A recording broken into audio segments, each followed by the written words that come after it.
আসসালামু আলাইকুম ওয়া রাহমাতুল্লাহি ওয়া বারাকাতুহু ইন্নাল হামদুলিল্লাহি ওয়াহদা ওয়াসসালাতু ওয়াসসালামু আলা মান লা নাবিয়্যা বা'দা আম্মা বা'দ। সুপ্রিয় দর্শক ও শ্রোতা, আমরা আজকে হজ এবং ওমরার ফরজ কাজগুলি নিয়ে আলোচনা করব। প্রথম কথা মনে রাখতে হবে, হজ এবং ওমরা আল্লাহ রাব্বুল আলামিনের জন্যই সম্পন্ন করতে হবে। আল্লাহ বলেন, ওয়া আতিম্মুল হজ্জা ওয়াল উমরাতা লিল্লাহ। হজ এবং ওমরা তোমরা পালন করো একমাত্র আল্লাহর জন্য, আল্লাহকে রাজি খুশি করার জন্য। তা মনে রাখতে হবে, ওমরা করতে গেলে তিনটি কাজ আপনাকে প্রথমে করতে হবে। যারা হজ করতে যাবেন তারা প্রথমে ওমরা এবং পরে হজ সম্পন্ন করতে হয়।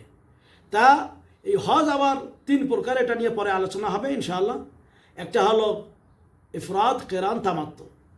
যারা কেরান হজ, ইফরাদ হজ করবেন তারা মিকাত থেকেই এই হজের নিয়ত এবং ওমরার নিয়ত করে যাবেন কেরান হজকারীগণ।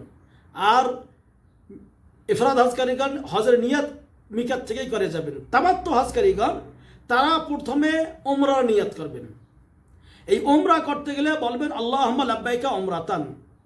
এই ওমরার মধ্যে তিনটি কাজ ফরজ। এক নম্বর হলো এই নিয়ত করা, নিয়ত সহ এহরাম বাঁধা, আল্লাহুম্মা লাব্বাইকা ওমরাতান, এই কথা মিকাত থেকে বলবেন। এটা হলো ফরজ কাজ। দ্বিতীয় নম্বর হলো তাওয়াফ করা, বাইতুল্লাহ শরীফের হাজরে আসওয়াদ থেকে শুরু করে আবার ঘুরে এসে হাজরে আসওয়াদে আসবেন। এটাকে এক তাওয়াফ, এক চক্কর বলে। এরকম 7 চক্কর দিলে একটা তাওয়াফ হবে, 7 চক্কর দিলে একটা তাওয়াফ হবে। এই 7 চক্কর দেয়া এটা হলো ওমরার মধ্যে ফরজ কাজ। 2 নম্বর গেল। 3 নম্বর হলো সাফা মারওয়ার সাই করা। এই সাফা মারওয়ার সাই করা এটা হলো কি ফরজ কাজ।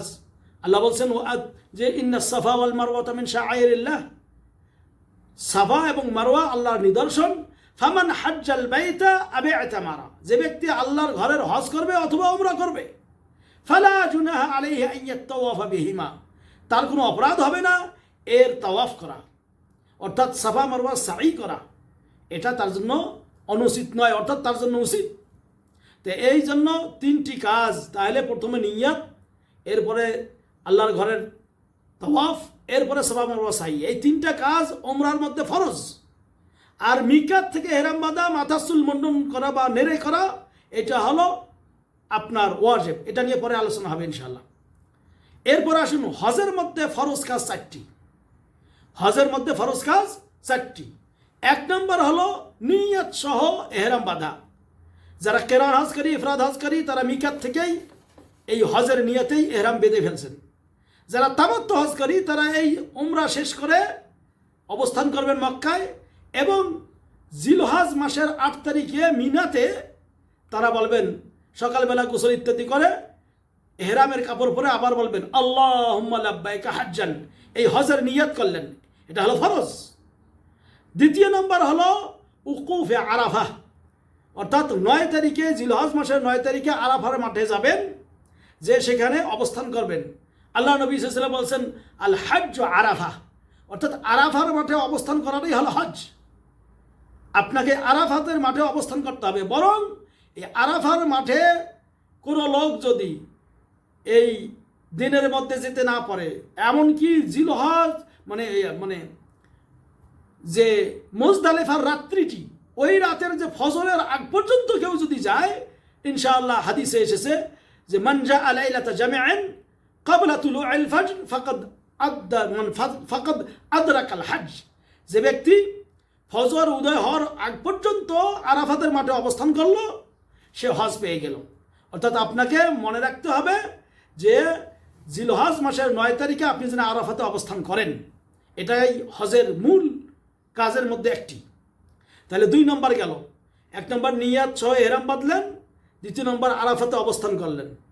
এরপরে আপনাকে ওই আরাফাত থেকে ফিরে এসে মুজদালিফায় রাত্রি যাপন করে, এরপরে 10 তারিখে বড় জামরায় পাথর মারার পর আপনি তামাত্তু হজকারী বা কেরান হজকারী তারা কোরবানি দেবেন। এরপরে মাথার চুল নেড়ে করে ফেলবেন। এরপর এই দিন আবার মক্কায় যেয়ে তাওয়াফ করতে হবে। কেউ যদি কোনো কারণে সেই দিন যেতে না পারে, পরেও যাওয়া জায়েজ। তবে এই যে তাওয়াফ করতে গেলেন, এই তাওয়াফটা হলো হজের তাওয়াফ। সকল প্রকার হাজিকে এই তওয়াফটা করতেই হবে, কারণ এটা হলো হজের তওয়াফ, যেটাকে তওয়াফে ইফাজা বলে বা জিয়ারতের তওয়াফ বলে। আল্লাহ বলছেন সুম্মা লিয়াকযু তাফাসাহুম, তারা যেন তাদের দেহের অপরিচ্ছন্নতা দূরীভূত করে, ওয়াল ইউফু নুজুরাহুম, তাদের মান্যত পূর্ণ করে, ওয়াল ইয়াত্তাওয়াফু বিল বাইতিল আতিক, এবং আল্লাহর এই পুরাতন ঘরের জন্য তারা তাওয়াফ করে। এই তাওয়াফ করাটা কি ফরজ। এরপর আপনি সাফা মারওয়া সাই করা, চতুর্থ নম্বর হলো সাফা মারওয়া সাই করা, যার দলিল প্রথমে আমি বলেছি ইন্না সাফা ওয়াল মারওয়াতা মিন শাআইরিল্লাহ। এই হজের মধ্যে এই চারটি কাজ, তাহলে এহরাম নিয়ত সহ এহরাম বাঁধা, আরাফাতে অবস্থান করা, জিয়ারতের তওয়াফ বা তওয়াফে ইফাজা করা, এবং চতুর্থ নম্বর হলো সাফা মারওয়ার সাই করা। এই চারটি কাজ কোনো লোক যদি ইচ্ছা করে বা অনিচ্ছায় বাদ দেন, তার ওমরাও হবে না, হজও হবে না। আর যদি কোনো লোকের ওয়াজিব বাদ যায়, তাহলে তার জন্য একটা ফিদিয়া দিতে হবে, সেটা আমরা ওয়াজিবগুলি নিয়ে যখন আলোচনা করব তখন বলবো। কাজেই হজ এবং ওমরা করতে গেলে ওমরার জন্য 3টি আর হজের জন্য 4টি কাজ কখনোই বাদ দেওয়া যাবে না। আপনার সবাইকে সতর্ক থাকতে হবে।